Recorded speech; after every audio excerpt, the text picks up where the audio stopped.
নমস্কার বন্ধুরা, আরআরবি কিন্তু বার করে দিয়েছে আন্ডার গ্রাজুয়েট নোটিফিকেশন। 21 তারিখে গ্রাজুয়েশনের ফর্ম ফিল আপ শুরু হয়ে গেছে, সেটারও কিন্তু ভিডিও আমাদের চ্যানেলে রয়েছে। তোমরা যদি যারা এখনো ভিডিওটা দেখোনি বা এখনো করনি ফর্ম ফিল আপ, তারা একবার ওই ভিডিওটা চেক করতে পারো। ভিডিওর লিঙ্ক আমাদের এই ভিডিওর ডেসক্রিপশনে দেওয়া থাকবে, তো যারা করনি তারা গিয়ে চেক করো। আচ্ছা, এবার এই নোটিফিকেশন সম্পর্কে যদি বলা যায়, তো নোটিফিকেশনে টোটাল পোস্ট আছে অনেকগুলোই, রয়েছে পোস্টের নামগুলো আমি আর বলছি না, নোটিফিকেশন থেকে দেখে নেবে। টোটাল ভ্যাকেন্সি রয়েছে 3058টা। অ্যাপ্লিকেশন মোড অবশ্যই অনলাইনে করতে পারবে। 28 তারিখ কথা আজকে থেকে কিন্তু শুরু হচ্ছে, আর 27শে নভেম্বরে শেষ হবে। লাস্ট ডেট তোমরা 29শে নভেম্বর পর্যন্ত ফি পেমেন্ট করতে পারবে। 29শে নভেম্বরের মধ্যে সব কমপ্লিট হওয়ার পরে কিন্তু মোটিভেশন উইন্ডো খুলবে 30শে নভেম্বর, যেটা অ্যাক্টিভ থাকবে 9 ডিসেম্বর অবধি। আর মডিফাই করতে গেলে অবশ্যই 250 টাকা মোটিভেশন ফি লাগবে, ঠিক আছে? আচ্ছা, এবার যদি আমরা পোস্টগুলো যেই বললাম যে অনেকগুলো পোস্ট আছে, সেই ব্যাপারে যদি বলি, তো এক এক করে আসলে প্রথমেই চলে আসি কমার্শিয়াল কাম টিকিট ক্লার্ক, যেটার এজ লিমিট 18 থেকে 30। এই সূত্রে বলে রাখছে প্রত্যেকটা পোস্টের এজ লিমিট আলটিমেটলি 18 থেকে 30। তো এটা আমি আর বারবার মেনশন করবো না। তারপরে রয়েছে accounts clerk cum typist, junior clerk cum typist, trains clerk. আর টোটাল এই নিয়ে গ্র্যান্ড টোটাল ভ্যাকেন্সি হচ্ছে 3058টা। আচ্ছা, এজ রিল্যাক্সেশন যারা তোমরা রিজার্ভ ক্যাটাগরি থেকে আছো, তাদের কিন্তু এজ রিল্যাক্সেশন রয়েছে। আর এবছর একটা নতুন তোমার ক্যাটাগরি অ্যাড করা হয়েছে, যেটা হচ্ছে কিন্তু ইবিসি ক্যাটাগরি, অর্থাৎ ইকোনমিক্যালি ব্যাকওয়ার্ড ক্লাস।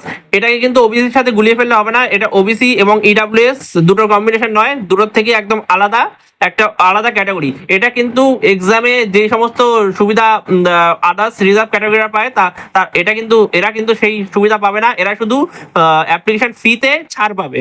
আর এই ক্যাটাগরি হচ্ছে শুধু তারাই এই ক্যাটাগরির মধ্যে পড়বে যাদের ইয়ারলি ইনকাম 50,000-এর নিচে। তো এটা একটু মাথায় রাখতে হবে।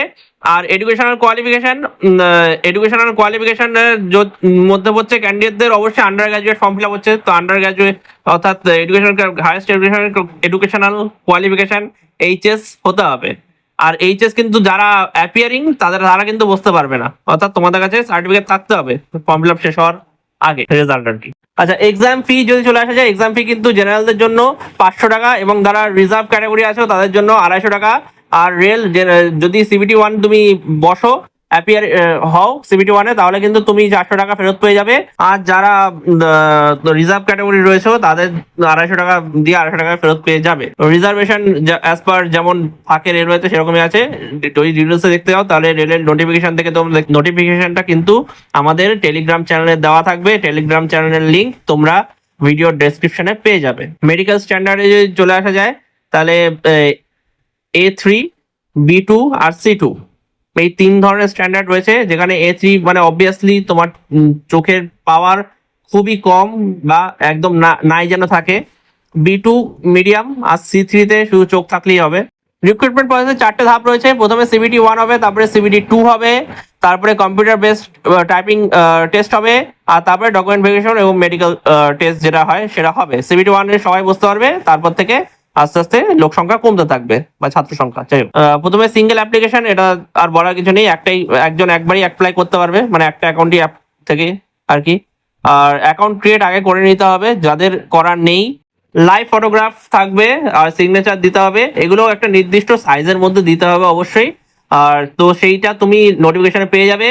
তো নোটিফিকেশনটা কোথায় পাবে? আমাদের টেলিগ্রাম চ্যানেলে পাবে। আমাদের টেলিগ্রাম চ্যানেলের ভিডিও ডেসক্রিপশনে দেওয়া আছে, তাই বারবার বলছি সেটাই গিয়ে সাবস্ক্রাইব করো।